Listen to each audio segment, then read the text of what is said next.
साहिबां दे पावन दरबार में जुड़ बैठी गुरु प्यारी गुरसिख साध संगत दासां दी हाज़री दर प्रवान करो। फतेह दा योग उत्तर दे के धन्नवादी बनाओ। खालसा जी, वाहिगुरू जी का खालसा, वाहिगुरू जी की फतेह। मेरी तसल्ली नहीं हुई, इस वास्ते मैं फिर दोबारा अर्ज करदा हाँ, सारे चढ़दी कला विच फतेह दा योग उत्तर दिओ। खालसा जी, वाहिगुरू जी का खालसा, वाहिगुरू जी की फतेह। मेरिया नजरों के सामने जो बेमिसाल इकट्ठ साध संगत का है, मैं 20 साल बाद संगत का एडा वड्डा इकट्ठ अज वेख रहा। अमृतसर साहब और तरनतारन साहब के पवित्र स्थानों उत्ते सजदे दीवाना विच भी मैं कदे इदा ठाठा मारदा संगतां दा समुंदर नहीं वेख्या। इस तो पता चलता है कि तुहाडे मनां विच अपने महान शहीद सत्कारयोग बाबा दीप सिंह जी का कितना सत्कार है। तुसीं इस पवित्र धरती उत्ते बैठे हो जिन्हां गलियां विच बाबा दीप सिंह जी अपनी अवाइल उम्र विच खेडदे अते परवान चढ़े। ये पाक पवित्र धरती के दर्शन करने वास्ते मैं अपनी जिंदगी में पहली बार ही बाहा सैयद ढाडी दे इत्थे पहुंचा। तो जिवें मैं रात अपना वादा किया सी, छड्या होया मजमून मैं उथों आरंभ करना चाहता हाँ जिथों मैं सभावां दी जंग पिछों सरदार शाम सिंह अटारी की शहादत उत्ते अपनी गल खत्म की। तो अर्ज करदा हाँ कि सरदार शाम सिंह की शहादत के नाल ही अमली तौर पर सिख अंग्रेजों के गुलाम हो गए। 10 फरवरी को 1846 ईस्वी में सरदार शाम सिंह शहीद होए। 12 फरवरी को जेतू अंग्रेज ने दरिया सतलुज पार किया और कसूर में जा बैठे। राजा गुलाब सिंह महाराजा दलीप सिंह नूं लाहौर तो हाथी ते बिठा के रेजिडेंट नूं और गवर्नर जनरल नूं मिलने वास्ते वो पिंड ललियाणी विच पहुंचा जो लाहौर के नजदीक है। तो इस ललियाणी पिंड विच महाराजा दलीप सिंह दी और governor general east India company की मुलाकात हुई। जिवें कि महाराजे नूं सिखा के लिया गया सी, उन्हें रटे हुए वो शब्द कहे उसने अंग्रेजी विच। उसने कहा, I am very happy to meet you my lord. मेरे मालिक, मैं तैनू मिलके बड़ा खुश हाँ। तो हिंदुस्तान के अंदर 2 ताकतां भिड़ियां, अंग्रेज जिते, असीं अपनियां दी बेईमानी सदका हारे। साडा बादशाह, पंजाबियों का बादशाह, खालसा राज का आगू महाराजा दलीप सिंह जदों अंग्रेज गवर्नर जनरल को यह कह रहा सी कि मेरे मालिक, मैं तेनू मिलके बड़ा खुश हाँ, तो ये अर्थ यह हैं कि अमली तौर पर असीं गुलाम हो चुके सन। जदों कौम का बादशाह दूसरे नूं अपना मालिक समझे, वो कौम किवें आजाद समझी जाए। खैर, महाराजा दलीप सिंह नूं नाल लेके लॉर्ड हार्डिंग लाहौर विच पहुंचा। उथे एक सुलहनामे ते दस्तखत किए गए जिसनूं भरोवाल की सुलह कहा जाता है। इहदियां 11 शर्तां सन। इन्हां विचों कुछ दा जिक्र इत्थे मैं करना जरूरी समझदा। पहली शर्त अनुसार कि सिखां उत्ते 1.5 करोड़ रुपया तवाने जंग पाया जाता है और इसके बदले जल्दी तो जल्दी उगराई करके खालसा राज को यह रकम वसूल की जाए। दूसरी शर्त मुताबिक कि महारानी जिंद कौर नूं खालसा राज की सरपरस्ती तो हटा के 1.5 करोड़ रुपया सालाना उसकी पेंशन नियत की गई। और तीजी शर्त अनुसार रेजिडेंट करी नूं हुक्म होया कि वो पंजाब का प्रबंध अपने हाथों में लवे और गवर्नर जनरल ने उन्हें खुले इख्तियार दिते। एक रीजेंसी कौंसल बनाई गई जिहदे विच कुछ सरदार जिहड़े अंग्रेजों के हमायती सन उन्होंने उस कौंसल में शामिल किया गया, जिन्हां की मदद नाल अगे तो पंजाब का प्रबंध चलना सी। अंग्रेजों ने सतलुज तो पारले सिखां दे 84 पिंड जब्त कर ले और बाकी दा पंजाब महाराजा दलीप सिंह नूं पिछिया वजों दे दिता। अमली तौर उत्ते कंट्रोल सारा उस वेले अंग्रेजां दे कोल सी। महाराणी जिंद कौर नूं हुण आहिस्ता आहिस्ता सभरावां दीयां खबरां पहुंचियां। लड़ाई किवें लड़ी गई, लड़ाई हारी किवें गई। बैठी हुई राजमाता लाहौर के किले विच इस खबर को सुनती है। उहदे अखर की ने, पहुंची खबर लाहौर विच जिंदा नूं सारी।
खबर है, दूसरे बने अंग्रेजों की कार्रवाई महाराणी जिंद कौर दी अखां दे सामने। और ये दोवें गल्लां आपस में बहुत मिलदियां सन। अंग्रेजों ने अमली तौर उत्ते लाहौर दरबार नूं अपनी मुट्ठी विच लै लिया। रीजेंसी कौंसल विच वो सरदार लए जिहड़े अंग्रेजों के पक्षी सन और महाराजा रणजीत सिंह के राज के विरोधी सन। इउं कह लो जिहड़े लालची बन गए, जिहड़े दुश्मन के सोने तो विक गए, जिन्हों ने अंग्रेजों नाल गुप्त समझौते किए कि साडियां सरदारियां बनियां रहन, असीं अंग्रेजों की हर गल मनण वास्ते तैयार हाँ। इस किस्म के हालत विच 7 अगस्त 1846 ईस्वी नूं रेजीडेंट ने लाहौर विच एक दरबार किया। उस दरबार का मतलब उन्होंने लोगों को इनाम देने सन जिन्होंने लोगों ने सिर सतलुज लड़ाइयां विच ਜਿਹੜੀਆਂ 4 लड़ाइयां अंग्रेज़ां और सिखां ਦੇ दरमियान ਹੋਈਆਂ, ਉਹਨਾਂ लड़ाइयां ਵਿੱਚ जिन्हां गद्दारां ने सिखां ਦਾ ਵਿਰੋਧ ਕਰਕੇ अंग्रेज़ां ਦਾ ਸਾਥ ਦਿੱਤਾ ਸੀ, ਉਹਨਾਂ ਨੂੰ ਇਨਾਮ ਕਰਾਮ ਦਿੱਤੇ ਜਾਣੇ ਸਨ, ਉਹਨਾਂ ਨੂੰ ਰੁਤਬੇ ਦਿੱਤੇ ਜਾਣੇ ਸਨ। और सब तो ਵੱਡਾ गद्दार तेजा सिंह ਸੀ। अंग्रेज़ां ने फैसला किया कि अज दे इस दरबार विच तेजा सिंह नूं राजे का खिताब दिता जाए। उस वेले सिख दरबार विच एक रिवाज बन गया सी कि जिसनूं वजीर बनाया जाता सी, सब तो पहला उस दे मथे उत्ते दरबार विच तिलक लाया जाता सी और उसनूं राजे का खिताब दे के वजारत का कलमदान संभालिया जाता सी। जदों रेजीडेंट ने तेजा सिंह नूं राजगी का खिताब देने का ऐलान किया, यह तिलक महाराजा दलीप सिंह के हथों लाया जाना सी। एक दिन पहला ही महारानी जिंद कौर नूं पता लग्या कि कल नूं जो दरबार सजेगा ਉਹਦੇ ਵਿੱਚ गद्दारां नूं रुतबे दिते जाणगे। भावें दलीप सिंह की उम्र छोटी सी पर वह बड़ा अकलमंद सी। पौने 9 साल की उम्र की उम्र होंदी है, पर महारानी जिंद कौर ने जिस दे मुतल्लिक राज ढलाओ की राय है, डलहौजी कहता है कि सारे पंजाब विच अगर कोई दिमाग रखती है, कोई औरत अंग्रेज़ों की चाल नूं समझ सकती है, वो केवल ते केवल महारानी जिंद कौर है। इस वास्ते छेती तो छेती अंग्रेज सोचते सन कोई अजिहा तरीका अख्तियार किया जाए जिस नाल महारानी जिंद कौर के हाथ में कोई ताकत ना रहे। ते जिंद कौर, दीवान दीनानाथ, सरदार शाम सिंह अटारी का धड़ा हुण तो शहीद हो चुके सन, लेकिन एक धड़ा कायम सी। इन्हां दी इच्छा यह सी कि किसी न किसी तरह पंजाब नूं अंग्रेज़ां दे कब्जे में जाण तो बचाया जा सके। महारानी जिंद कौर ने कहा, मेरे बेटे ऐ प्यारे पुत्र दलीप सिंह, कल नूं एक दरबार होवेगा, तेरे बापू के तख्त उत्ते तैनूं बिठाया जाएगा और तेरे कोलों अंग्रेज रेजीडेंट हुक्म दे के गद्दार तेजा सिंह के मथे उत्ते तिलक लवा के उसनूं राजे का खिताब दवाएगा। ऐ मेरे जानसार सुपुत्र, याद रख, महाराजा रणजीत सिंह के तख्त उत्ते बैठ के तेरी हथ नाल, तेरे अंगूठे नाल किसी गद्दार के मथे ते तिलक नहीं लाया जाना चाहिए। महाराजा रणजीत सिंह की रूह स्वर्गां विच तड़फ उठेगी। यकीन दवाया महाराजा दलीप सिंह ने, राजमाता, मैं तेरे चरणों की कसम खा के कहता हाँ, दुनिया की कोई ताकत तेजा सिंह नूं मेरे को राजगी का खिताब नहीं दवा सकेगी। अगले दिन के दरबार विच कार्रवाई प्रारंभ हुई। रेजीडेंट ने महाराजा दलीप सिंह के सामने केसर घोया होया एक कौली विच वो पेश करके आख्या, महाराजा साहब, सरदार तेजा सिंह ने खालसा राज की, खालसा सल्तनत की बड़ी वड्डी जिम्मेवारी निभाई है, महान सेवा की है। इस वास्ते इसनूं सेवा के इवज विच राजे का खिताब दिता जाना चाहिए। मैं रिकमेंड करता हाँ कि तुसी अपने कर कबला नाल तेजा सिंह के मथे उत्ते तिलक ला के उसनूं राजगी का खिताब दिओ। ते सिख इतिहास गवाह है। मैगरे गल कहंदा कि उस वेले छोटे जे दलीप सिंह ने सिर नाह विच फेरदिया होया अपने छोटे छोटे दोवें हथ अपनी कमर पिछे दे ले और अपनी जबान तो कुछ नहीं किया। जदों ये गल हुई, अंग्रेज़ों दी निगाहां इस गल उत्ते टिक गईयां कि यह दलीप सिंह का इनकार नहीं, ये महारानी जिंद कौर का इनकार है। महारानी जिंद कौर की सिक्ख्या उत्ते दलीप सिंह चल रहे हैं। ये रस्म एक ग्रंथी कोलों अदा करवाई गई और तेजा सिंह नूं राजगी का खिताब दिता गया।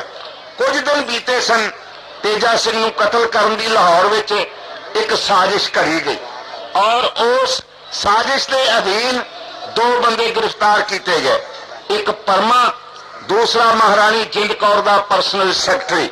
इन्हां दोवां उत्ते मुकदमा चलिया। महारानी जिंद कौर का सैकटरी बेगुनाह साबित करके उन्हें छड्ड दिता गया, लेकिन परमे नूं जिम्मेवार ठहरा के लाहौर विच फांसी दी गई। 50 साल के पिछों पहली बार पंजाब की सरजमीन उत्ते अंग्रेज़ों ने पहले हिंदू नूं फांसी चाढ़िया। महाराजा रणजीत सिंह के 50 साल राज विच जिहड़ा कि उन्हां दी मौत तो 10 साल पिछों भी टुटा फुटा चलता रहा। एक सारा पीरियड, सारा समा 1839 तो लैके 1849 ਈਸवी तक का समा, ये 50 ਕੁ साल का समा सत्कारयोग खालसा जी सिख इतिहास गवाह है। ना किसी नूं सजा दी महाराजे ने मौत दी, ना किसी के हाथ कटे ने, ना किसी के पैर कटे हैं। उदों रिवाज सी कि जिहड़े कातल हुंदे सन जां तां उन्हां नूं फांसी की सजा दी जाती सी, और जिहड़े वड्डे चोर सन उन्हां दे हाथ पैर कट दिते जाते सन। यक जबान होके दुनिया दीयां कलमां लिखदियां ने सिख इतिहास, और ये कहिंदियां ने कि महाराजा रणजीत सिंह दे राज विच ना किसी के हाथ पैर कटे गए, ना किसी नूं सजाए मौत दी गई। पहला बंदा पंजाब विच जो फांसी लगा वो परमा सी। उस दे पिछों एक होर साजिश रेजिडेंट नूं कतल करन दी फड़ी गई, उहदे विच कान सिंह गिरफ्तार किया गया और कान सिंह नूं फांसी ते चाड़ दिता गया। ये दूसरा बंदा सी जो अंग्रेजों ने लाहौर विच फांसी ते लाया। ये दहशत पाउण वास्ते सी ताकि पंजाब दा कोई सिख अंग्रेजों की हुक्मदुली ना कर सके। जो अंग्रेज चाहण उसनूं मंजूर कर लिया जाए। आखिरकार अंग्रेजों ने बैठ के सोचा कि महाराजा दलीप सिंह नूं महारानी जिंद कौर दे असर विच कड्ढे तो बिना असीं पंजाब विच मनमानी की हुकूमत नहीं चला सकते। इस वास्ते किसी न किसी तरह महारानी जिंद कौर नूं लाहौर विचों दूर करना चाहिए। फैसला हो गया कि महारानी नूं तखत तो उतार के लाहौर के किले विचों कढ के उन्होंने शेखूपुरे विच नजरबंद कर दिता जाए। इस मतलब वास्ते एक दिन राजा गुलाब सिंह अटारी उन्होंने रेजिडेंट ने हुक्म दिता कि वह दलीप सिंह नूं लैके अज रात शालामार बाग विच गुजारे। वो पहुंचा, राजमहल विच घोड़ा तैयार करके लिया गया। महाराजा दलीप सिंह नूं उस उत्ते चढ़न का हुक्म दिता गया। दलीप सिंह तुरया, पर तुरन तो पहला उसने गुलाब सिंह नूं पूछा कि मैनू इस वे बेवकत क्यों लाहौर के शहर विचों दूर लेके चले हो। राजा गुलाब सिंह ने कहा, महाराजा साहब रेजिडेंट की यह इच्छा है, इस वास्ते उसके हुक्म की पालना लई तुहानू अज शालामार लेके चले हैं। शालामार बाग में जांदियां दलीप सिंह ने अपने घोड़े की वाग लाहौर के शाही किले वाल मोड़ी ते गुलाब सिंह उसनू तलखी बोली विच कहंदा है कि महाराजा साहब तुसी लाहौर के किले नूं घोड़ा मोड़ लिया, की तुसी अंग्रेज रेजिडेंट कोलों मेरी नक वधाउणी चाहुंदे हो। महाराजा दलीप सिंह बेचारा सहम गया, अगे गया शालामार बाग विच रात का समान, रात रहन वास्ते तंबू और उत्थे हर किस्म की जो जरूरियात सन उन्होंने पूरियां कीतियां गईयां सन। अंग्रेजों ने महारानी जिंद कौर नूं शेखूपुरे के किले विच कैद करन तो पहला मां पुत्रां नूं विछोड़ दिता, उसनूं शालामार बाग विच भेज दिता। जिंद कौर वास्ते रथ तैयार करके उसनूं शालामार तो पासे पासे शेखूपुरे के किले विच नजरबंद करने वास्ते तोड़ दिता और किले की राखी सरदार बूढ़ सिंह के जुम्मे लाई गई कि महारानी जिंद कौर नूं किसी बंदे नूं मिलने की आग्या ना देवे और महारानी जिंद कौर शेखूपुरे विच अंग्रेजों के अगले हुक्म तक कैद रहेगी। इधरों दलीप सिंह अगले दिन वापस मुड़िया, राजमहल विच पहुंचा, मां नूं आवाज़ां मारदा है, मां उत्थे होवे तां जवाब देवे। हर कमरे में छोटा जिहा दलीप दौड़िया फिरदा है, रो रहा है, बेचैन है। और जदों उसनूं पता लग्या कि उसकी मां कल भी शेखूपुरे किले विच कैद कर दी गई है, दलीप सिंह बुब्बा मार के रो पिया और उसने कहा कि अज तो बाद मैं सम्मन बुर्ज विच नहीं रहना, मेरा इत्थे मां तो बिना जी नहीं लगेगा। थां थां ते ओहदियां निशानियां खिलरियां पईयां ने, मैं जदों इत्थे विचरांगा मैनू हर निशानी मां की याद दिवाएगी। इस वास्ते वो लाहौर के उस थां उत्ते जिथे कदे जहांगीर ने, शाहजहान ने, औरंगजेब ने नवीं इमारतां बनाईयां सन, दलीप सिंह ने अपना रिहायश उस खाबगाह विच लै आंदी। इधर महारानी जिंद कौर नूं शेखूपुरे विच नजरबंद कर दिता गया तो सिखां दे मन भड़क उठे। राजमाता नूं बगैर किसी कसूर तो बेइज्जत किया गया। एक दिन आया, महारानी जिंद कौर ने अपने नौकरां नूं एक एक सोने की बुधकी इनाम वजों दे दी। ये सुन के रेजिडेंट नूं अग लग उठी।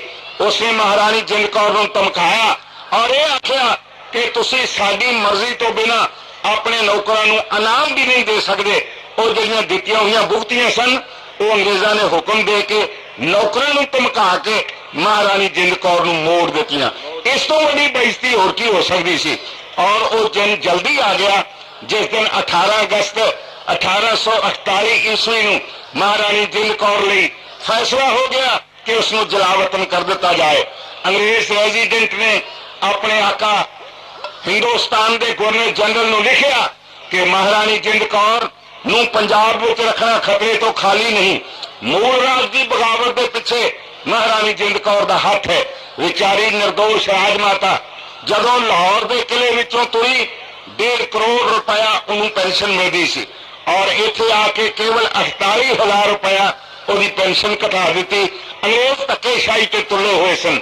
आखिर भाई 18 अगस्त की बीती शाम नूं महारानी जिंद कौर नूं पंजाब विचों देश निकाला दे दिता।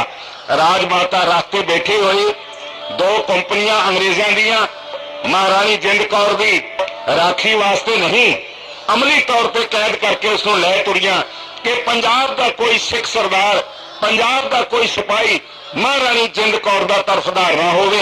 इस तरह विचारी राजमाता उस थां उत्ते पहुंची जिसनूं असीं दरिया सतलुज का गान कहने। फिरोजपुर के पतन उत्ते बेड़ियां का पुल बजा होया सी। इहदे उत्ते जदों महारानी पहुंची शाम का सूरज डुबण वाला ते जदों सूरज डुबदा है शाम नूं उहदा रंग लाल हुंदा है। उहदियां किरणां भी लहू रंगियां हुंदियां ने और दरिया सतलुज के पानी उत्ते ये लाल लहू दीयां किरणां पै के उस पानी नूं खून का रंग दे रही सन।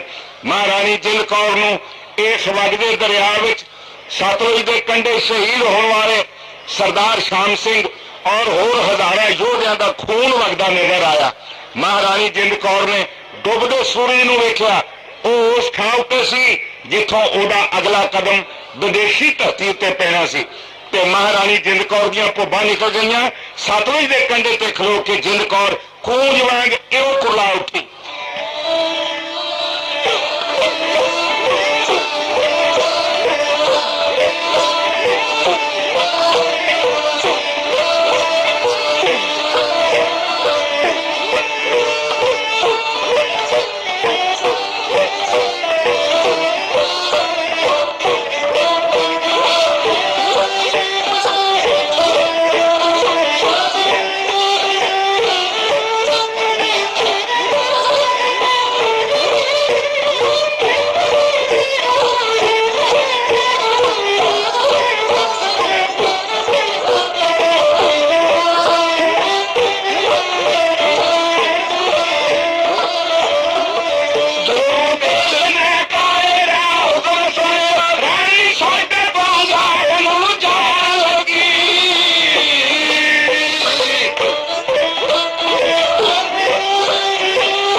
ਜਾਨਵਰ ਨੂੰ ਛੱਡਣਾ ਵੀ ਔਖਾ ਹੁੰਦਾ ਹੈ।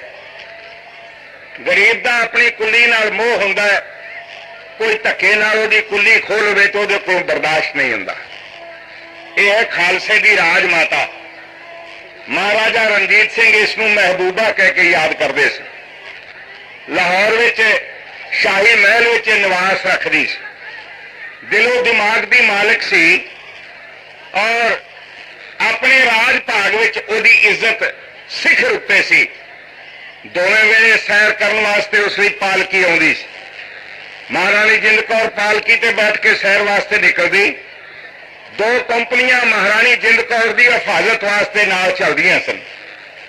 ਰਾਜ ਮਹਿਲ ਦੇ ਅੰਦਰ ਸੋਨੇ ਦੇ ਬਰਤਨਾਂ ਵਿੱਚ ਇਹ ਰੋਟੀ ਖਾਂਦੀ ਸੀ, ਰੇਸ਼ਮ ਦੇ ਕੱਪੜੇ ਪਹਿਨਦੀ ਸੀ। ਇਹਦੇ ਦਰ ਤੇ ਸਵਾਲੀ ਚਲਾ ਜਾਏ, ਇਹ ਸੁੱਚੇ ਮੋਤੀਆਂ ਦੇ ਬੁੱਕ ਭਰ ਭਰ ਕੇ ਦਾਨ ਦਿੰਦੀ ਸੀ। ਅੱਜ ਗਰੀਬਾਂ ਵਾਂਗ ਦੇਸ਼ ਤੋਂ ਨਿਕਲ ਤੁਰੀ ਏ, ਡਾਢਿਆਂ ਦੀ ਤਲਵਾਰ ਦੀ ਛਾਂ ਥੱਲੇ, ਸੰਗੀਨਾਂ ਦੀਆਂ ਨੋਕਾਂ ਥੱਲੇ। ਮਹਾਰਾਜਾ ਰਣਜੀਤ ਸਿੰਘ ਦੇ ਗੁਜ਼ਰ ਜਾਣ ਪਿੱਛੋਂ ਖਾਲਸਾ ਰਾਜ ਖੇਰੂ ਖੇਰੂ ਹੁੰਦਾ ਮਹਾਰਾਣੀ ਜਿੰਦ ਕੌਰ ਨੇ ਆਪ ਦੇਖਾ। ਉਹਦਾ ਦਿਲ ਪਾੜਦਾ ਸੀ ਜਦੋਂ ਸਤਲੁਜ ਦੇ ਕੰਢੇ ਉੱਤੇ ਪਹੁੰਚੀ। ਪਹਿਲਾਂ ਉਸਨੇ ਪੁੱਛਿਆ ਆਪਣੇ ਜਰਨੈਲ ਨੂੰ ਜਿਹੜਾ ਉਹਦੇ ਤੇ ਰਾਖੀ ਕਰ ਰਿਹਾ ਸੀ, ਮਿਸਟਰ ਹੁਡਸਨ। ਉਸਨੂੰ ਕਿਹਾ, ਮਿਸਟਰ ਹੁਡਸਨ ਮੈਨੂੰ ਇਹ ਦੱਸ ਕਿ ਤੁਸੀਂ ਮੈਨੂੰ ਲੈ ਕੇ ਤੁਰ ਪਏ ਸ਼ੇਖੂਪੁਰੇ ਵਿੱਚੋਂ, ਮੈਨੂੰ ਕਿੱਥੇ ਲੈ ਕੇ ਜਾਓਗੇ? ਤਾਂ ਉਸ ਅੰਗਰੇਜ਼ ਅਫਸਰ ਨੇ ਜਵਾਬ ਦਿੱਤਾ, ਮਹਾਰਾਣੀ ਖਿਮਾ ਕਰਨਾ, ਮੈਨੂੰ ਇਹ ਦੱਸਣ ਦੀ ਆਗਿਆ ਨਹੀਂ। ਬਹਰਹਾਲ ਤੁਸੀਂ ਜਿੱਥੇ ਵੀ ਜਾਓਗੇ ਤੁਹਾਡੀ ਇੱਜ਼ਤ ਦੀ ਰਾਖੀ ਅੰਗਰੇਜ਼ ਕਰਨਗੇ। ਮਹਾਰਾਣੀ ਜਿੰਦ ਕੌਰ ਨੇ ਤਲਖੀ ਭਰਿਆ ਜਵਾਬ ਦੇ ਕੇ ਆਖਿਆ, ਹੁਣ ਇੱਜ਼ਤ ਦੀ ਬਾਤ ਛੱਡੋ, ਉਹ ਬਹੁਤ ਪੁਰਾਣੀ ਹੋ ਗਈ। ਹੁਣ ਤਾਂ ਇਹ ਦੱਸੋ ਕਿ ਮੈਨੂੰ ਮਰਨ ਵਾਸਤੇ ਪੰਜਾਬ ਦੀ ਧਰਤੀ ਉੱਤੇ ਵੀ 2 ਗਜ਼ ਜਗ੍ਹਾ ਮਿਲੇਗੀ ਕਿ ਨਹੀਂ? ਬੜੇ ਲੋਕ ਖੁਸ਼ਨਸੀਬ ਨੇ। ਹਿੰਦੁਸਤਾਨ ਦਾ ਆਖਰੀ ਬਾਦਸ਼ਾਹ ਮੁਗਲ ਬਾਦਸ਼ਾਹ ਮੁਹੰਮਦ ਸ਼ਾਹ ਜ਼ਫਰ, ਸਤਿਕਾਰਯੋਗ ਖਾਲਸਾ ਜੀ, ਰੰਗੂਨ ਵਿੱਚ ਅੰਗਰੇਜ਼ਾਂ ਨੇ ਜਲਾਵਤਨ ਕੀਤਾ ਔਰ ਜਲਾਵਤਨੀ ਵਿੱਚ ਹੀ ਉਸ ਦੀ ਮੌਤ ਹੋਣ ਲੱਗੀ। ਅੰਤ ਸਮਾਂ ਜਦੋਂ ਪਹੁੰਚਾ, ਜ਼ਫਰ ਦੀ ਆਤਮਾ ਕੂਕ ਉੱਠੀ। ਕਹਿੰਦਾ, ਅਫਸੋਸ ਹੈ ਮੈਂ ਹਿੰਦੁਸਤਾਨ ਦਾ ਬਾਦਸ਼ਾਹ ਸਾਂ, ਅੱਜ ਕਿਤੇ ਦਿੱਲੀ ਵਿੱਚ ਮਰਦਾ, ਮੇਰਾ ਜਨਾਜ਼ਾ ਸ਼ਾਹੀ ਸ਼ਾਨ ਦੇ ਮੁਤਾਬਕ ਨਿਕਲਦਾ, ਮਾਤਮੀ ਜਲੂਸ ਚੱਲਦਾ, ਲੱਖਾਂ ਲੋਕ ਮੇਰੀ ਇਸ ਮਈਅਤ ਦੇ ਨਾਲ ਚੱਲਦੇ, ਮੇਰੀ ਲਾਸ਼ ਦੇ ਨਾਲ ਚੱਲਦੇ, ਬਾਦਸ਼ਾਹੀ ਸਨਮਾਨਾਂ ਨਾਲ ਮੇਰਾ ਕਫਨ ਦਫਨ ਕੀਤਾ ਜਾਂਦਾ। ਔਰ ਜ਼ਫਰ ਤੂੰ ਕਿੰਨਾ ਬਦਨਸੀਬ ਹੈ ਕਿ ਅੱਜ ਬਗਾਨਿਆਂ ਦੇ ਦੇਸ਼ ਵਿੱਚ ਮਰ ਰਹੇ ਹੈ, ਕਿਸੇ ਗੁਆਂਢੀ ਨੂੰ ਵੀ ਪਤਾ ਨਹੀਂ ਕਿ ਤੂੰ ਹਿੰਦੁਸਤਾਨ ਦਾ ਬਾਦਸ਼ਾਹ ਸੀ। ਤੇ ਫਿਰ ਉਹ ਸ਼ਾਇਰ ਸੀ, ਉਹਦੇ ਮਨ ਵਿੱਚ ਵਿਚਾਰ ਉੱਠੇ। ਉਸਨੇ ਕਿਹਾ, ਇਹ ਵੀ ਚੰਗਾ ਜੇ ਇਹਨਾਂ ਲੋਕਾਂ ਨੂੰ ਪਤਾ ਹੁੰਦਾ ਕਿ ਬਾਦਸ਼ਾਹ ਮਰ ਗਿਆ, ਇਹਨਾਂ ਨੇ ਮੇਰੇ ਤੇ ਉਂਗਲਾਂ ਉਠਾਉਣੀਆਂ ਨੇ। ਤਾਂ ਉਸ ਦਾ ਆਖਰੀ ਸ਼ੇਰ ਮੈਂ ਤੁਹਾਨੂੰ ਸੁਣਾਉਣਾ ਚਾਹੁੰਦਾ, ਜੋ ਮਹਾਰਾਣੀ ਜਿੰਦ ਕੌਰ ਦੀ ਜ਼ਿੰਦਗੀ ਉੱਤੇ ਬਿਲਕੁਲ ਪੂਰਾ ਉਤਰਦਾ ਹੈ। ਉਹ ਕਹਿੰਦਾ, ਜ਼ਫਰ ਬਹਾਦਰ शाह कहता, मारा तैयारे खैर में मुझको वतन से दूर रख ली मेरे मौला ने मेरी बेकसी की लाज। चंगा होए अज दुनिया ये ना कहूगी कि आ जनाजा हिंदुस्तान के बादशाह का जा रहा है, ये भी मेरी इज्जत है। महारानी जिंद कौर ने पूछा कि मरन वास्ते पंजाब की धरती उत्ते को 2 गज जगह मैनू मिलेगी कि नहीं, और इसका भी कोई जवाब ना दिता गया। अगली रात महारानी ने फिरोजपुर गुजारी। फिरोजपुर तो अगे उसने लुधियाने में रखा गया और इस तरह पड़ा तो चलद होया महारानी जिंद कौर नूं बनारस में खड़िया। बनारस में पहुंचदे सारी मुल्तान में अग लग गई, मुल्तान में बगावत हो गई। गवर्नर मूल राज ने अंग्रेजों का हुक्म मनन तो इनकार कर दिता और एंड्रयू कतल कर दिता गया, जनरल कान सिंह नाल ही मारिया गया। इस बगावत की जिम्मेवारी भी अंग्रेजों ने महारानी जिंद कौर तो पा दी। एक निर्दोष कैदन है, किसी नाल मिलने की आज्ञा नहीं, कोई उसके नेड़े नहीं आ सकता, किसी नाल चिट्ठी पत्र नहीं, किसी ना सुख शान का सुनिया नहीं, कोई शब्दों का वटांदरा नहीं। पर चूंकि अंग्रेज महारानी जिंद कौर नूं पंजाब का दिमाग समझते सन, इस वास्ते हर इल्जाम उन्होंने महारानी जिंद कौर पर लाया और फिर कहा कि मुल्तान के हाकम ने महारानी जिंद कौर के इशारे उत्ते बगावत की है। महारानी की चिट्ठी पत्र उहदे नाल हो रहा है। 2 अंग्रेज लड़कियां सदियां गई, एक का नाम स्टैनली है, दूसरी का नाम एमली है। इन्होंने दोनों आख्या कि महारानी जिंद कौर नूं कमरे में बंद करके ਇਹਦੇ ਸਾਰੇ ਤਨ ਦੇ ਕੱਪੜੇ ਉਤਾਰ ਕੇ ਦੀ ਤਲਾਸ਼ੀ ਲਈ ਜਾਵੇ। ਖਾਲਸੇ ਦੀ ਰਾਜਮਾਤਾ। ਸਤਿਕਾਰਯੋਗ ਖਾਲਸਾ ਜੀ, ਸਾਡੀ ਅਫਗਾਨਾਂ ਨਾਲ ਲੜਾਈ ਰਹੀ, ਅਸੀਂ ਕਾਬਲ ਨਾਲ ਹਮੇਸ਼ਾ ਲੜਦੇ ਰਹੇ। ਖਾਲਸਾ ਰਾਜ ਅਸਾਂ ਉਹਨਾਂ ਨੂੰ ਤਲਵਾਰ ਦਾ ਡੱਕਾ ਪਾ ਕੇ ਕਾਇਮ ਕੀਤਾ। ਜਦੋਂ ਮਹਾਰਾਣੀ ਜਿੰਦ ਕੌਰ ਦੀ ਇਸ ਵਿਪਤਾ ਦੀ ਗੱਲ ਅਮੀਰ ਕਾਬਲ ਕੋਲ ਪਹੁੰਚੀ, ਉਸਨੇ ਵੀ ਹਾਂ ਦਾ ਨਾਰਾ ਮਾਰ ਕੇ ਆਖਿਆ ਕਿ ਦੁਨੀਆ ਦੀ ਕੋਈ ਸਾਊ ਕੌਮ ਆਪਣੇ ਮਤਾਇਤ ਉਸ ਦੇਸ਼ ਦੀ ਮਹਾਰਾਣੀ ਨੂੰ ਜਿਹੜੀ 40 ਸਾਲ ਉੱਥੇ ਰਾਜ ਕਰਦੀ ਰਹੀ ਹੈ ਇਸ ਤਰ੍ਹਾਂ ਬੇਪਤ ਨਹੀਂ ਕਰਦੀ ਜਿਸ ਤਰ੍ਹਾਂ ਅੰਗਰੇਜ਼ਾਂ ਨੇ ਮਹਾਰਾਣੀ ਜਿੰਦ ਕੌਰ ਨੂੰ ਕੀਤਾ। ਜਿਹੜੀ ਮਹਾਰਾਣੀ ਪਤੀ ਦਾ ਵਿਛੋੜਾ ਸਹਿ ਗਈ, ਖਾਲਸੇ ਦੇ ਇੱਕ ਇੱਕ ਸਰਦਾਰ ਔਰ ਸ਼ਹਿਜ਼ਾਦੇ ਨੂੰ ਕਤਲ ਕੀਤਾ ਗਿਆ, ਉਹ ਬਰਦਾਸ਼ਤ ਕਰ ਗਈ। ਜਿਸ ਕੋਲੋਂ ਲਾਹੌਰ ਦਾ ਸ਼ਾਹੀ ਮਹਿਲ ਖੁੱਸ ਗਿਆ, ਉਹਨੇ ਛਾਤੀ ਤੇ ਸਬਰ ਦਾ ਪੱਥਰ ਰੱਖ ਲਿਆ। ਇੱਕੋ ਹੀ ਪੁੱਤ ਸੀ, ਵਿਛੋੜ ਦਿੱਤਾ ਗਿਆ, ਵਿਚਾਰੀ ਜਿੰਦਾ ਹੌਕੇ ਲੈ ਕੇ ਆਪਣਾ ਜੀਵਨ ਕੱਟਦੀ ਚਲੀ ਗਈ। ਪਰ ਅੱਜ ਜਦੋਂ ਸਟੈਨਲੀ ਔਰ ਅਮਲੀ ਨੇ ਮਹਾਰਾਣੀ ਜਿੰਦ ਕੌਰ ਦੇ ਤਨ ਦੇ ਕੱਪੜੇ ਉਤਾਰ ਕੇ ਉਸ ਨੂੰ ਨਗਨ ਕਰਕੇ ਤਲਾਸ਼ੀ ਲਈ, ਜਿੰਦਾ ਫੁੱਟ ਫੁੱਟ ਕੇ ਇਉਂ ਰੋ ਪਈ।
ਤਲਾਸ਼ੀ ਸ਼ਰਮ ਨਾਲ ਜਿੰਦਾਂ ਕੁਰਲਾਈ। ਰਾਣੀ ਸ਼ੇਰ ਪੰਜਾਬ ਦੀ ਮੰਨਾ ਸਿੰਘ ਜਾਈ, ਅੱਜ ਮੁੜਿਆ ਰਣਜੀਤ ਸਿੰਘ ਇਉਂ ਕੂਕ ਸੁਣਾਈ। ਹੱਸ ਹੱਸ ਜਿਨ੍ਹਾਂ ਨਾਲ ਸੀ ਤੂੰ ਯਾਰੀ ਲਾਈ, ਉਹ ਤੱਕ ਲੈ ਕੰਤਾ ਮੇਰੇ ਉਹਨਾਂ ਕਈ ਨਿਭਾਈ। ਤੇਰੇ ਬਾਝੋਂ ਜਾਪਦਾ ਮੈਨੂੰ ਜਗਤ ਕਸਾਈ, ਤਖਤੀ ਹੁਕਮ ਚਲਾਉਂਦੀ ਫੜ ਜੇਲੀ ਪਾਈ। ਕਿਸਮਤ ਵੈਰਨ ਹੋ ਗਈ ਫਿਰੇ ਖੂਨ ਤਿਹਾਈ। ਹਜ਼ੂਰ ਗੁਰੂ ਗ੍ਰੰਥ ਸਾਹਿਬ ਮਹਾਰਾਜ ਕਹਿੰਦੇ ਹਨ, ਖਿਨ ਮੈਂ ਰਾਓ ਰੰਕ ਕੋ ਕਰਹੀ, ਰਾਓ ਰੰਕ ਕਰ ਡਾਰੇ। ਰੀਤੇ ਭਰੇ ਭਰੇ ਸਖਨਾਵੇ, ਇਹ ਤਾਂ ਕੋ ਵਿਵਹਾਰੇ। ਉਹਦੀ ਕੁਦਰਤ ਦਾ ਕੋਈ ਅੰਤ ਨਹੀਂ ਬੰਦਾ ਪਾ ਸਕਦਾ।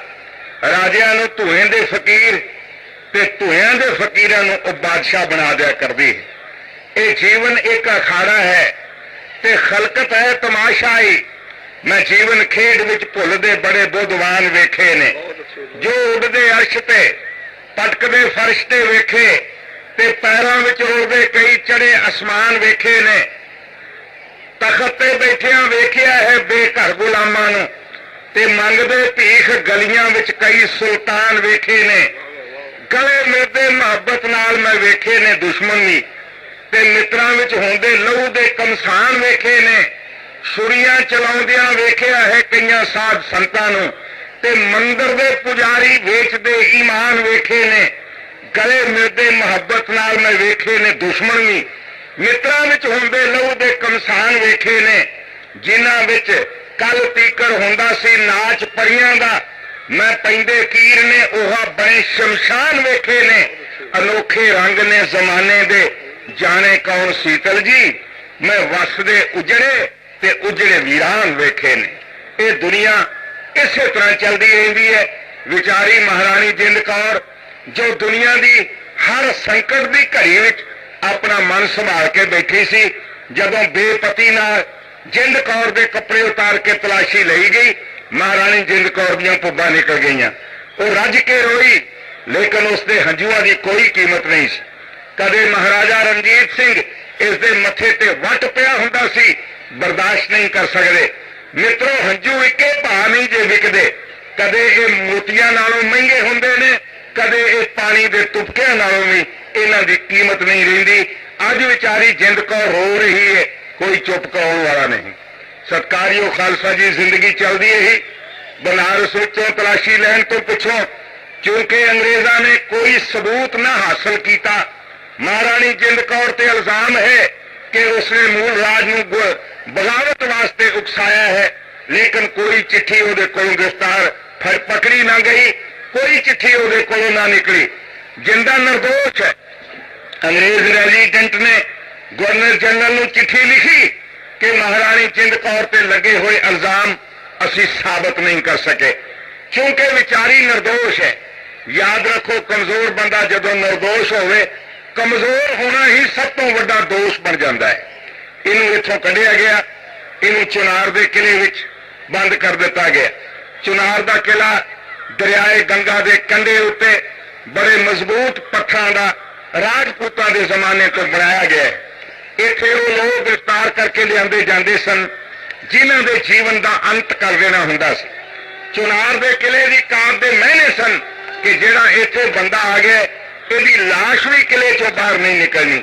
ਨਾਮਾਲੂਮ ਕਿੰਨੇ ਲੋਕ, ਕਿੰਨੇ ਨਵਾਬ, ਕਿੰਨੇ ਰਾਜੇ, ਕਿੰਨੇ ਵਜ਼ੀਰ ਇਸ ਚੁਨਾਰ ਦੇ ਕਿਲੇ ਵਿੱਚ ਇਹਨਾਂ ਨੂੰ ਦਬਾ ਦਿੱਤਾ ਗਿਆ।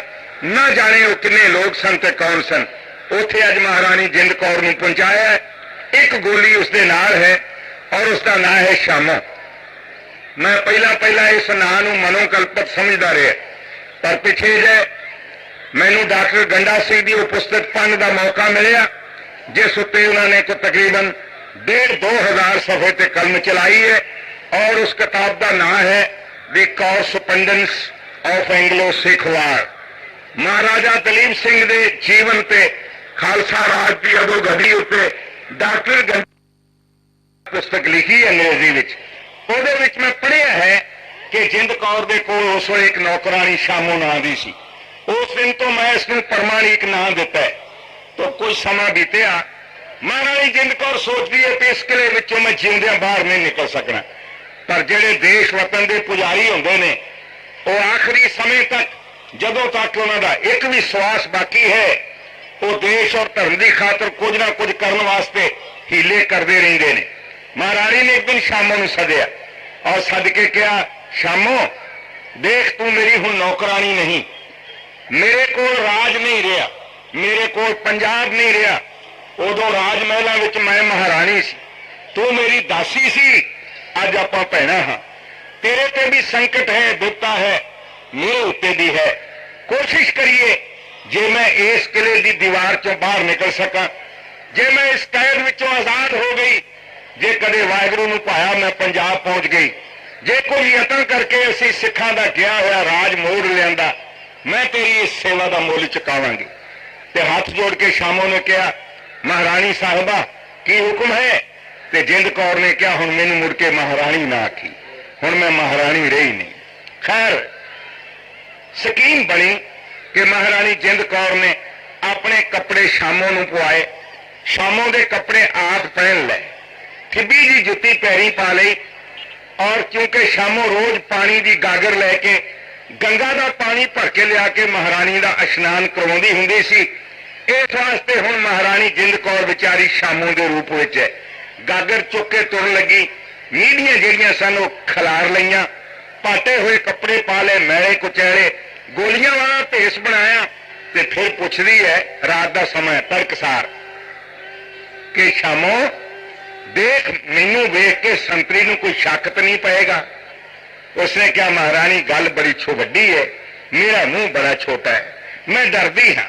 ਮਹਾਰਾਣੀ ਨੇ ਕਿਹਾ, ਨਹੀਂ ਸ਼ਾਮੋਂ, ਮੈਨੂੰ ਦੱਸ, ਆਪਾਂ ਦੇਸ਼ ਭਗਤੀ ਦੇ ਮਾਰਗ ਤੇ ਚੱਲਣ ਲੱਗੇ ਹਾਂ। ਸ਼ਾਮੋਂ ਨੇ ਆਖਿਆ, ਮਹਾਰਾਣੀ ਬਾਕੀ ਤੇ ਸਭ ਕੁਝ ਠੀਕ ਹੈ, ਪਰ ਤੁਹਾਡੇ ਔਰ ਮੇਰੇ ਰੰਗ ਦਾ ਬੜਾ ਫਰਕ ਹੈ। ਤੁਹਾਡਾ ਲਾਲ ਸੂਹਾ ਗੋਰਾ ਰੰਗ ਹੈ, ਮੈਂ ਰੰਗ ਦੀ ਸੌਲੀ ਹਾਂ, ਤੇ ਹੋਰ ਕੋਈ ਨਹੀਂ ਤਾਂ ਪਹਿਰੇਦਾਰ ਜਿਹੜਾ ਇਸ ਰੰਗ ਤੋਂ ਜ਼ਰੂਰ ਤੁਹਾਨੂੰ ਪਛਾਣ ਲਏਗਾ। ਹੁਣ ਕੀ ਕਰਾਂ ਸ਼ਾਮੋਂ, ਕੋਈ ਤਰਕੀਬ ਦੱਸ। ਫਸੇ ਹੋਏ ਜ਼ਿੰਦਗੀ ਵਿੱਚ ਕੁਝ ਬੰਦਿਆਂ ਨੂੰ ਵੇਲੇ ਸਿਰ ਸੁੱਝਦੀ ਹੈ।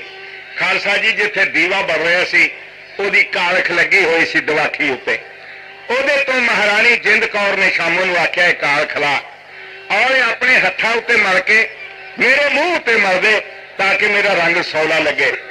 ਆਪਣੀ ਸਭਿਅਤਾ ਵਿੱਚ ਅਸੀਂ ਮੂੰਹ ਕਾਲਾ ਉਹਦਾ ਕਰਦੇ ਹਾਂ ਜਿਹਨੇ ਭਾਈਚਾਰੇ ਵਿੱਚ, ਸਮਾਜ ਵਿੱਚ ਕੋਈ ਬਹੁਤ ਵੱਡਾ ਜੁਰਮ ਕੀਤਾ ਹੋਵੇ।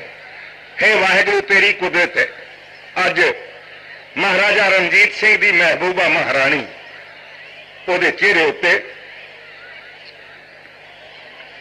ਕਾਲਖ ਤੋੜ ਦਿੱਤੀ ਗਈ।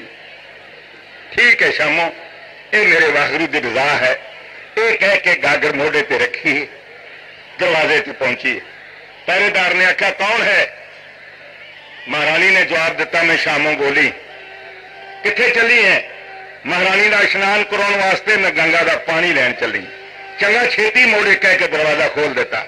ਜਦੋਂ ਮਹਾਰਾਣੀ ਜਿੰਦ ਕੌਰ ਚੁਨਾਰ ਦੇ ਕਿਲੇ ਵਿੱਚੋਂ ਕੁਝ ਦੂਰ ਚਲੀ ਗਈ ਤੇ ਰਾਤ ਦੇ ਹਨੇਰੇ ਵਿੱਚ ਕਿਲੇ ਦੀਆਂ ਦੀਵਾਰਾਂ ਅੱਖਾਂ ਤੋਂ ਓਹਲੇ ਹੋਣ ਲੱਗੀਆਂ।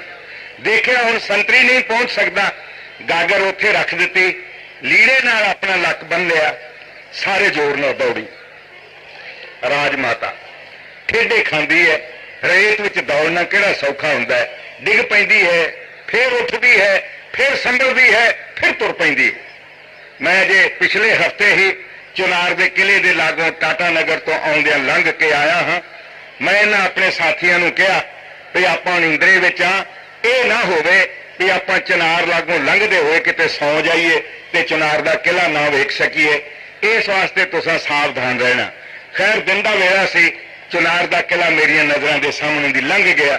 ਇਹ ਦੂਜਾ ਮੌਕਾ ਹੈ, ਮੈਂ ਸਨ 1966 ਵਿੱਚ ਬਿਲਕੁਲ ਚੁਨਾਰ ਦੇ ਕਿਲੇ ਦੇ ਲਾਗੋਂ ਗੁਜ਼ਰਿਆ ਸਾਂ। ਇਸ ਵਾਰ ਮੈਂ ਥੋੜਾ ਜਿਹਾ ਦੂਰੋਂ ਹਟ ਕੇ ਮੇਰੀ ਰੇਲ ਲੰਘੀ ਹੈ, ਤਾਂ ਉਹਦੀ ਤਸਵੀਰ ਵੀ ਮੈਂ ਆਪਣੇ ਕੈਮਰੇ ਨਾਲ ਗੱਡੀ 'ਚ ਬੈਠਿਆਂ ਖਿੱਚੀ ਹੈ। ਸਤਿਕਾਰਯੋਗ ਖਾਲਸਾ ਜੀ, ਉੱਥੋਂ ਨੱਸਣਾ ਬਹੁਤ ਔਖਾ ਹੈ। ਤੇ ਫਿਰ ਇਹ ਮੇਰੇ ਸਾਥੀ ਪੁੱਛਦੇ ਸਨ ਕਿ ਏਡਾ ਵੱਡਾ ਦਰਿਆ ਮਹਾਰਾਣੀ ਨੇ ਕਿਸ ਤਰ੍ਹਾਂ ਪਾਰ ਕੀਤਾ। ਜਵਾਬ ਹੈ, ਮਹਾਰਾਣੀ ਨੇ ਤਰ ਕੇ ਦਰਿਆ ਦੇ ਪਾਠ ਨੂੰ ਪਾਰ ਕੀਤਾ। ਬਹੁਤ ਵੱਡਾ ਦਰਿਆ ਹੈ ਗੰਗਾ ਉੱਥੇ, ਔਰ ਉਸ ਨੂੰ ਮਹਾਰਾਣੀ ਨੇ ਹਿੰਮਤ ਨਾਲ ਉਸਨੇ ਦਰਿਆ ਨੂੰ ਪਾਰ ਕੀਤਾ। ਅਗਲੇ ਬੰਨੇ ਉਹ ਤੁਰ ਪਈ ਨੇਪਾਲ ਨੂੰ। ਮੈਂ ਇਹ ਸਮਝਦਾ ਹਾਂ ਕਿ ਮਹਾਰਾਣੀ ਨੂੰ ਪਤਾ ਸੀ ਕਿ ਉਹ ਕਿਧਰ ਨੂੰ ਜਾ ਰਹੀ ਹੈ। ਉੱਥੋਂ ਅੱਗੇ ਰਾਮਨਗਰ ਆਇਆ। ਰਾਮਨਗਰ ਦੇ ਮੰਦਿਰ ਵਿੱਚ ਪਹੁੰਚਦਿਆਂ ਹੋਇਆਂ ਸ਼ਾਮ ਪੈ ਗਈ। पैरों में छाले पै चुके ने। झाड़ियां दे लागों दी लंघदियां रेशमी बस्तर ਜਿਹੜੇ सन ਉਹ ਤਾਂ ਉਹ ਛਾਡਾ ਹੀ ਸੀ ਸ਼ਾਮੋਂ ਕੋਲ। ਸ਼ਾਮੋਂ ਦੀ ਜਿਹੜੀ ਵਰਦੀ ਸੀ ਉਹ ਵੀ ਪਾਟ ਚੁੱਕੀ ਸੀ। ਲੀਰਾਂ ਲੜਕੀਆਂ ਲਮਕ ਰਹੀਆਂ ਸਨ। ਤੋਂ ਪਹੁੰਚੀ ਰਾਤ ਦਾ ਸਮਾਂ। ਪੁਜਾਰੀ ਸਾਰਿਆਂ ਨੂੰ ਚੌਲ ਵਰਤਾ ਕੇ ਆਪਣੇ ਆਰਾਮ ਕਮਰੇ ਵਿੱਚ ਚਲਾ ਗਿਆ। ਉੱਥੇ ਕੁਝ ਲੋਕ ਬੈਠੇ ਹੋਏ ਨੇ ਤੇ ਕੁਝ ਸਮੇਂ ਤੋਂ ਬਾਅਦ ਸ਼ਾਮੋਂ ਵੀ ਕਿਸੇ ਤਰੀਕੇ ਨਾਲ ਇਸ ਰਾਮਨਗਰ ਦੇ ਮੰਦਿਰ ਵਿੱਚ ਪਹੁੰਚ ਗਈ। ਮਹਾਰਾਣੀ ਜਿੰਦ ਕੌਰ ਨੂੰ ਜਦੋਂ ਸ਼ਾਮੋਂ ਨੇ ਵੇਖਿਆ ਉਹਨੇ ਸਤਕਾਰ ਵਾਸਤੇ ਸੀਸ ਝੁਕਾਉਣ ਦੀ ਕੋਸ਼ਿਸ਼ ਕੀਤੀ। ਮਹਾਰਾਣੀ ਨੇ ਇਸ਼ਾਰੇ ਨਾਲ ਸਮਝਾਇਆ, ਐਸਾ ਨਾ ਕਰੀ ਕਿਉਂਕਿ ਮੇਰੇ ਫਰਾਰ ਹੋ ਜਾਣ ਦੀ ਖਬਰ ਅੰਗਰੇਜ਼ਾਂ ਨੂੰ ਮਿਲ ਚੁੱਕੀ ਹੈ।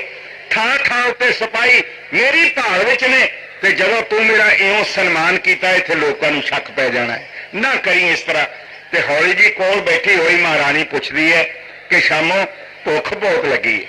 2-3 ਦਿਨਾਂ ਤੋਂ ਭੁੱਖੀ ਆ, ਥੱਕ ਚੁੱਕੀ ਆ, ਤੁਰਿਆ ਵੀ ਨਹੀਂ ਜਾਂਦਾ, ਸਰੀਰ ਪੈਂਡੇ ਨੇ ਚੂਰ ਕੀਤਾ ਹੋਇਆ, 2-3 ਦਿਨ ਤੋਂ ਰੋਟੀ ਨਹੀਂ ਖਾਧੀ। ਤੂੰ ਜਾ ਪੁਜਾਰੀ ਕੋਲੋਂ ਬੇਨਤੀ ਕਰਕੇ ਮੇਰੇ ਲਈ ਥੋੜੇ ਜਿਹੇ ਚੌਲ ਲੈ ਆ। ਤੇ ਗਈ ਹੈ ਸ਼ਾਮੋਂ। ਪੁਜਾਰੀ ਨੇ ਆਖਿਆ ਮੇਰੇ ਮੰਦਿਰ ਦਾ ਅਸੂਲ ਇਹ ਹੈ ਕਿ ਜਿਹਨੇ ਪ੍ਰਸ਼ਾਦਾ ਛਕਣਾ ਖੁਦ ਆ ਕੇ ਰੋਟੀ ਮੰਗੇ ਉਸ ਨੂੰ ਦਿੱਤੀ ਜਾਏਗੀ। ਤੇ ਮਹਾਰਾਣੀ ਫਿਰ ਫੁੱਟ ਕੇ ਰੋਈ। ਉਸਨੇ ਕਿਹਾ ਵਿਧਾਤਾ, ਸਰਦਾਰ ਦੇ ਘਰ ਜਨਮ ਦਿੱਤਾ ਤੇ ਮਹਾਰਾਜੇ ਦੀ ਪਟਰਾਣੀ ਬਣਾਇਆ, ਆ ਵੀ ਦਿਨ ਲੈ ਆਂਦਾ ਤੂੰ। ਮੈਂ ਕਦੇ ਮੰਗ ਕੇ ਨਹੀਂ ਵੇਖਿਆ। ਜਿਨ੍ਹਾਂ ਨੇ ਐਉਂ ਹੱਥ ਕਰਕੇ ਕਿਸੇ ਨੂੰ ਕੁਝ ਦਿੱਤਾ ਹੋਵੇ ਉਹਨਾਂ ਲਈ ਐਉਂ ਕਰਨਾ ਬਹੁਤ ਔਖਾ ਹੈ।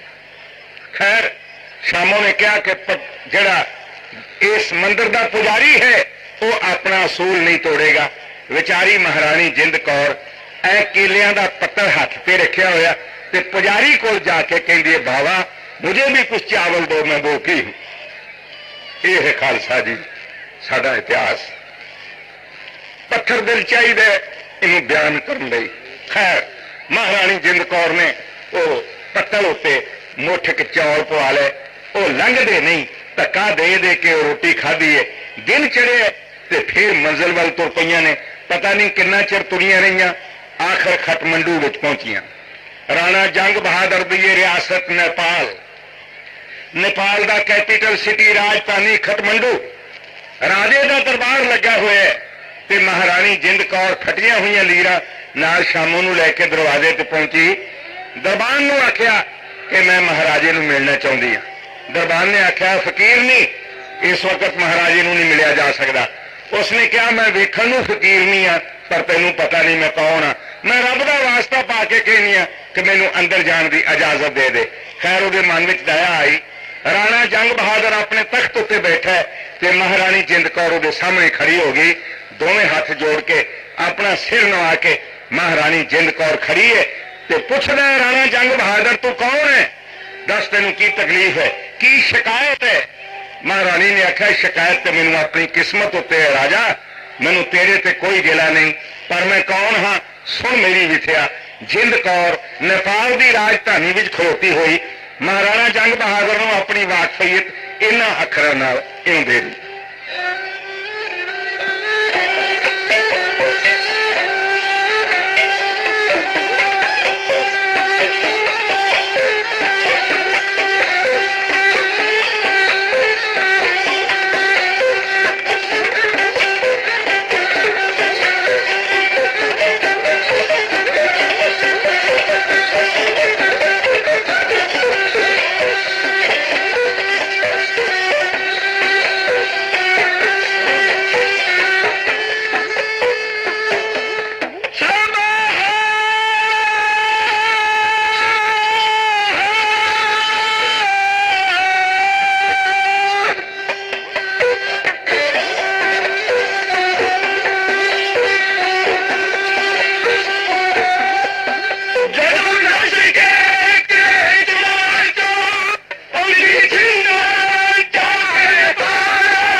जिंद कौर ने अपनी कहानी सुनाई, अपनी वाकफियत दी, दरबार विच सुनसान छा गई और नेपाल का महाराणा जंग बहादुर किन्ना चिर बोल न सकिया।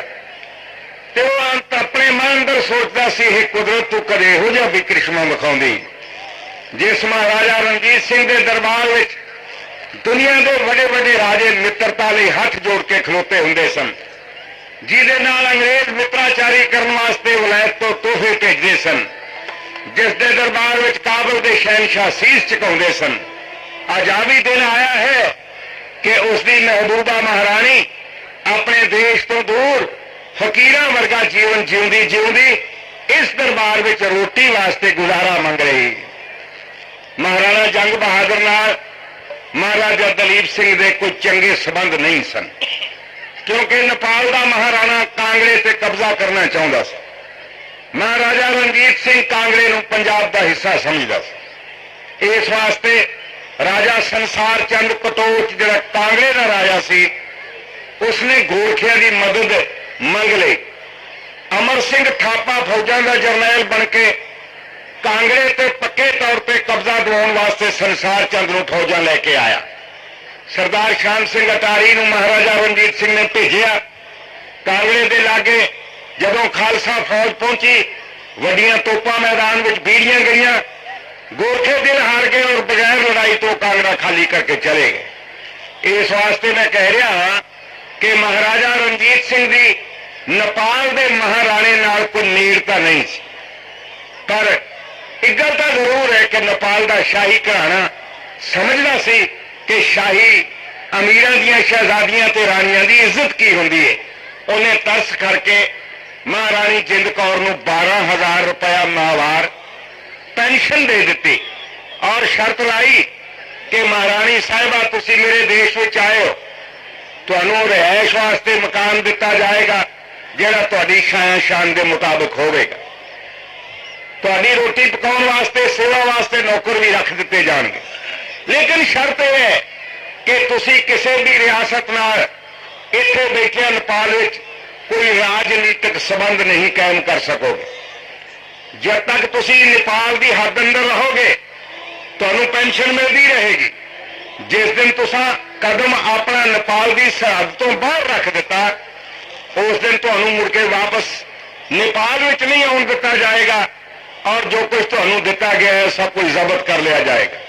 महारानी को और कोई चारा भी तो नहीं सी।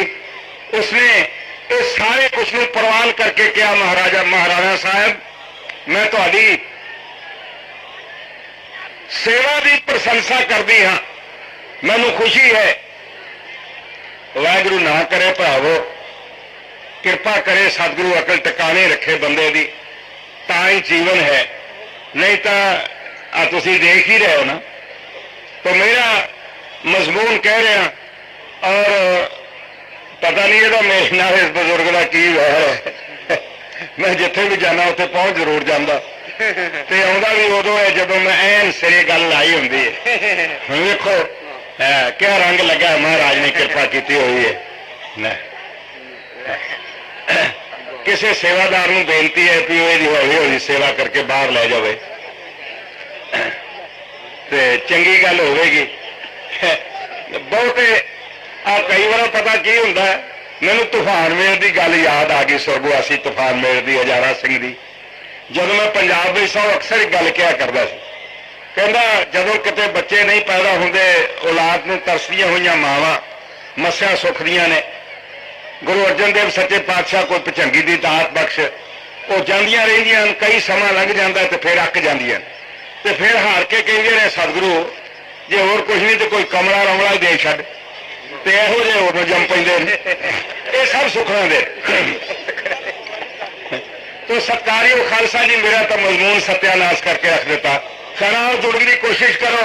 महारानी जिंद कौर ने इत्थे नेपाल विच 12 साल गुजारे और तुसी सुन के हैरान होवोगे कि अपने प्यारे पुत्र नूं जिहड़ा दलीप सिंह पिछों जलावतन किया गया उहदी गैर हाज़री विच, उहनूं याद करदी करदी रोंदी रोंदी उहदी याद विच अखां तो अन्नी हो गई।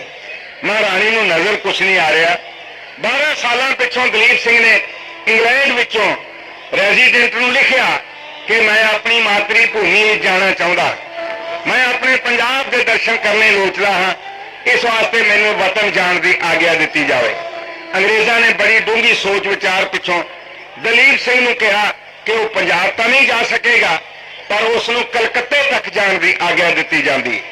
उतों एडमन जहाज उत्ते चढ़ के इंग्लैंड उत्तों विचारा दलीप सिंह कलकत्ते पहुंचा ते तुरन तो पहला उसने एक नेमी घोड़े नूं चिट्ठी दे के महाराणी जिंद कौर को चिट्ठी पहुंचाई नेपाल विच, क्योंकि उन्हें पता लग चुका सी आहिस्ता आहिस्ता कि मेरी मां इस वे नेपाल विच दिन कटी कर रही है।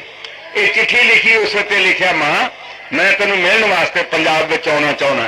ते जदों ये चिट्ठी पहुंची जिंद कौर ने आख्या हे भगवान, हे कुदरत, ये 2 मिनट मैनू अखां दे दे, मैं दलीप सिंह नूं वेख सकां, फिर भावें ये रोशनी खो नहीं। इस तरह सोचती भरे दरबार में हाजिर हुई। राणे जंग बहादुर ने कहा महाराणा साहब तुहाडा बड़ा धन्यवाद है, तुसां जिंदगी के 12 साल औखे मेरे बताए हैं, मैनू रोटी भी दी है, मेरी इज्जत की राखी भी की है, पर हुण मेरा बच्चा 12 सालों पिछों कलकत्ते आ रहा है, मैनू आग्या दो मैं उसनूं मिलण जावां। उसने कहा महाराणी साहिबा मेरी गल का बुरा ना मनाउणा, तुहाडे नाल एक शर्त सी कि जदों तुसीं नेपाल की सरहद तो बाहर कदम रखोगे तुहानूं दित्तियां होईयां ये सहूलतां वापस लै लईआं जाणगीआं। जिंद कौर ने आख्या महाराणा साहब मैनूं इसकी फिक्र नहीं, दुनिया की कोई भी चीज मेरे कोल हुंदी मैं अपने प्यारे पुत्र के दर्शन तो हस के कुर्बान कर दिंदी। तुहाडी मेहरबानी है कि मैं तुहाडे राज विच रही हाँ, हुण जाण दी आग्या दिओ ते इस वेले तो सारियां सहूलतां बंद कर दिओ। विचारी महाराणी जिंद कौर मंजिल मुका के कलकत्ते पहुंची। महाराजा दलीप सिंह उस वेले इत्थे कलकत्ते दे ग्रैंड होटल में ठहरिया होया सी ते महाराणी जिंद कौर पुछदी पछाउंदी चली गई। ते महाराणी जिंद कौर ने दरबान नूं आख्या कि महाराजा साहब नूं जाके कहो कि कोई औरत उसनूं मिलने वास्ते आई है। महाराजा उतों अपने महल तो उतरिया, होटल दीआं पौड़ियां उतर के थले आया, पाटे हुए कपड़ियां विच चीथड़ियां विच खलोती राजमाता जिंद कौर नूं पछाण नहीं सकिया। महाराणी जिंद कौर ने जदों कहा दलीप, ये कहण दी देर सी, दलीप सिंह दीआं पुब्बां निकल गई, दौड़ के माता दे चरणों ते डिग पिया। मां छाती नाल लगा, मां ने अपने पुत नूं घुट के कलेजे नाल लाया ते फिर उसनूं थापी दिती। हुण हौली हौली उहदा हत्थ उहदी कंध ते फिर रहा सी, अखां तो रो रही है, कुदरत नूं कोस रही है कि काश मैनूं 2 मिनट लई दीदे मिल जांदे, मैं दलीप सिंह नूं वेख लैंदी। ये दुध चुंगदा बच्चा ही सी, 9 साल का छड्ड आई सां, हुण सुखना मेरे तो भी गिठ उच्चा होया। किस तरह का इहदा रूप है, किस तरह का इहदा रंग है, किहो जिहे इहदे कपड़े पाए ने, ये मैं अखां नाल वेखना चाहुंदी हां। जदों अन्ने कोल अखां ना मिलण फिर वह हत्थां नाल टोह के वेखण की कोशिश करदा है। महाराणी जिंद कौर कंध ते हत्थ फेरदी फेरदी जदों मोढे ते लिजांदी है फिर हत्थ ठाह कर लैंदी, डरदी है अंदरों, कुछ वेखण दा चारा करदिआं उसने दिल मजबूत करके महाराजा दलीप सिंह की गर्दन तो हत्थ जिस वे उसके सिर पे फेरिया, उथे केस नहीं सन पटे कीते हुए। महाराजा दलीप सिंह के कतल केस कीते वेख के जिंद कौर धरती ते डिग पई ते आख्या हे वाहिगुरू, सारा कुछ बर्दाश्त कर लिया सी, इस 31 की उम्र में जिंदगी में मैनूं आ भी दुख तू विखाउणा सी।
ध्यान दिओ, सिक्खी दी की कदर है, केसां दी की इज्जत है, केस किन्ने क जरूरी हैं। महाराणी जिंद कौर कहती है, राज भाग खुस्सा, तखत ताज खुस्सा ते सुहाग खुस्सा, जिंद जान खुशी, शेर फर्क खुस्सा, नौ निहाल खुस्सा, फौजा खुशियां कुल संतान खुशी। पर इन्हां दे खुशियां गिला कोई नहीं, बेशक इज्जत भी मेरे नादान खुशी, जेकर गिला आया केवल अज आया जदों डिठा दशमेश दी शान खुशी। जिंद कौर पंजाब के राज भाग नूं नहीं रो रही, सुहाग गुजर गया है, विधवा हो रही है। महाराजा रणजीत सिंह नूं भुल तां नहीं गई, लेकिन इस वे सब तो वड्डा दुखांत उसदियां नज़रां दे सामने दलीप सिंह दा सिੱਖੀ तो पतत होना है। अज इत्थे सुखना बड़ी कृपा कीती है, 5 प्यारे खंडे बाटे का अमृत छकाउण वास्ते तुहाडे नगर विच पहुंचे ने। मेरी आप नूं प्रार्थना है कि इस वे पंजाब की जवानी किराए पई हुई, सिੱਖੀ की कदरों कीमत नहीं रही, केसां का सत्कार नहीं रहा और धड़ाधड़ सिੱਖੀ पतत हो रही है। वाहिगुरू करे इस नूं ठल पवे, किरपा करे सतगुरु अपने दरों घरों सिੱਖੀ की दात बख्शे। तुसी अमृत छक के पूर्ण सिंह सजो, बैठे हो बाबा दीप सिंह जी के पवित्र स्थान उत्ते। उस महाबली ने, उस वीर सूरमे ने सिੱਖੀ की इज्जत करदियां होया ਉਹਦੇ ਵਿੱਚੋਂ ਕੀ कुछ हासिल किया है? कोई दुनिया का बशर जिहदी गर्दन कट्टी जाए, जिहदा सीस उतर जाए और वो हथेली उत्ते चुक के अपना सीस 2-3 मील तक खंडा वाहंदा चला जाए, ये बख्शिश किहदी है? ये बाणी और बाणी की बख्शिश। मैं आपको ज्यादा कुछ ना कहता होया अपने मजमून नूं अगे चलाउण दी कोशिश करांगा, पर बेनती मेरी जरूर है कि इसनूं समझण दी कोशिश करो। ये जन्म वार-वार नहीं जे मिलना, ये जीवन इस बार आया है तो जीवन जिहड़ा नरार्थ चले जाएगा। तो इसनूं थोड़े कह नूं बहुता प्रवान करने की कोशिश करो। महाराणी जिंद कौर जमीन ते डिग पई ते दलीप सिंह दे पैर हिल गए। पहली बार एहसास होया कि मैं वो कुछ गवा लिया जिसकी कीमत मेरी मां दी नज़रां विच राज भाग नालों, संतान नालों, सुहाग नालों, अपनी इज्जत नालों वड्डी। आखिरी मैंने हुक्म होया, मैं समाप्ति करनी चाहता हाँ। तो दलीप सिंह ने जवाब दिता, कहता राजमाता मेरी प्यारी मां, शेरे पंजाब तुर गए ने, दुनिया का कोई बंदा किसी मोए नूं जिंदा नहीं कर सकता। राज भाग चला गया है, मैं कोशिश करांगा पर उम्मीद नहीं कि सिखां दा राज वापस आए। पर एक गल दी मैं तेनू यकीन दिवाना चाहता हाँ कि गुरु गोबिंद सिंह महाराज जी की सिੱਖੀ जिहड़ी तेरी संतान कोलों तेरे घराने विचों खुस गई है, वो मैं जरूर तेनू मोड़ के दे देंगा। महाराणी जिंद कौर इस तसल्ली ते दलीप सिंह दे कोल रही और दलीप सिंह ने वापस इंग्लैंड जाने तो इनकार करदियां कहा कि मैं अपनी मां नूं लै तो बिना वापस इंग्लैंड नहीं जाना, ये बीमार है और इसकी नजर नहीं रही, यदि कोई सेवा संभाल वाला भी नहीं।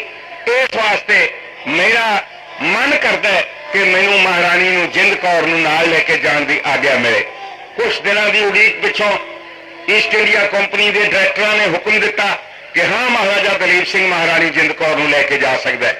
दोवें मां पुत्र एक स्टीमर उत्ते सवार होए और वो खलीज बंगाल के पानी नूं चीरदा होया वो दरिया दे समुंदर दे विच जांदा, वो जा रहा सी इंग्लैंड नूं ते दलीप सिंह खलोता डैक उत्ते वेख रहा सी उस मात भूमि नूं, हिंदुस्तान दी नूं जिहड़ी हौली हौली ओहदियां अखां तो ओझल हो रही सी। इस तरह इंग्लैंड पहुंचा। पर कुदरत नूं मंजूर देखो की है, राजमाता जिंद कौर दा इंग्लैंड विच पुत कोल रहना भी लाज डलहौजी नूं मंजूर नहीं सी और उसने आखिर इन्हां नूं नखेड़ के ही दम लिया। जिहड़ी मां 12 साल अपने पुत्र के दर्शनां नूं सहकदी रही, अज वो इंग्लैंड पहुंची है तो अपने पुत्र कोल भी नहीं रह सकती। उन्होंने एलिवेडन हाउस में रहने वास्ते मजबूर किया गया और आप महारानी जिंद कौर कैंसिंगटन में चली गई। ये दो वखरे वखरे दूर दूर उत्थे छोटे छोटे शहर ने इंग्लैंड शहर दे विच मां पुत नखेड़े गए। तो वह दिन बई अंत आ गया जिसनों लियाउण वास्ते अंग्रेज बड़े चिर दे तुले हुए सन। महारानी की सेहत खराब होंदी चली गई, बीमार हो गई और आखिर वो दिन आया जदों महारानी जिंद कौर के प्राण पखेरू उड्डन लगे। कोल दलीप बैठा है, महारानी राजमां कोई तेरी आखिरी ख्वाहिश? हाँ बेटा है। उसने अपने रुकदे श्वासां नूं रोक के अपने ते जब्त करके आख्या, दलीप सिंह ये जिहड़ी मेरी पंज भूतक देही है ये मेरे देश की मिट्टी की अमानत है, इस मिट्टी नूं तू लाहौर लै जाई। महाराजा रणजीत सिंह के चरणों में रख के ते हथ जोड़ के आखी, इस उजड़ी हुई जिंद कौर नूं शेरे पंजाब अपने चरणों में निवास बख्शो। ये कुछ कह के महारानी जिंद कौर के प्राण पंखारू उड़ गए और उस तो पिछों दलीप सिंह की अवस्था है। कविता दीयां 4 लाइनां मैं अपनी कलम तो लिखियां ने, वो मैं तुहाडी सेवा विच अर्ज करना है। करगी चलाने जदों राज माता जिंद कौर, कला ही दलीप कोल पुब्बा रहा मार सी।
जिंद कौर अकाल चलाने कर गई।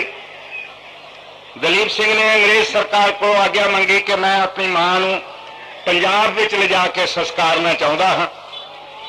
अंग्रेज़ों ने बहुत देर ला दी और आखिरकार मजबूर दलीप नूं एक संदूक विच महारानी जिंद कौर की मृतक देह नूं रख के अमानत वजों एक कबर विच उतारिया गया। कई महीनों पिछों आग्या मिली, अपनी मां का बक्सा चुक के संदूक चुक के दलीप सिंह कलकत्ते के नेड़े दरिया नर्मदा के कंढे ते पहुंचा। आपे ही लकड़ां इकट्ठियां कीतियां, कोई साथी नहीं सी और आपे ही विचारी जिंद कौर नूं चिखा उत्ते रख के अरदास करके महाराजा दलीप सिंह ने उसनूं अग्नि विखाई ते पुब्बा मारदा महाराजा दलीप सिंह वापस इंग्लैंड नूं परत गया, जिथों ढेर सालों पिछों उसकी फ्रांस विच मौत हुई।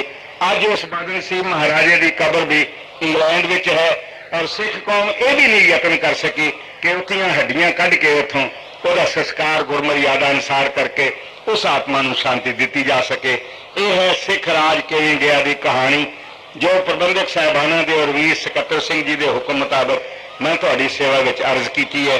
अपने इस मजमून नूं 20 सालों बाद मैं मुड़ के कहना शुरू किया है। इस वास्ते जिहड़ा बंदा 20 साल अपने मजमून नालों टुटिया रहे उहदे कोलों को वड्डी आस रखनी बड़ी मुश्किल होंदी है।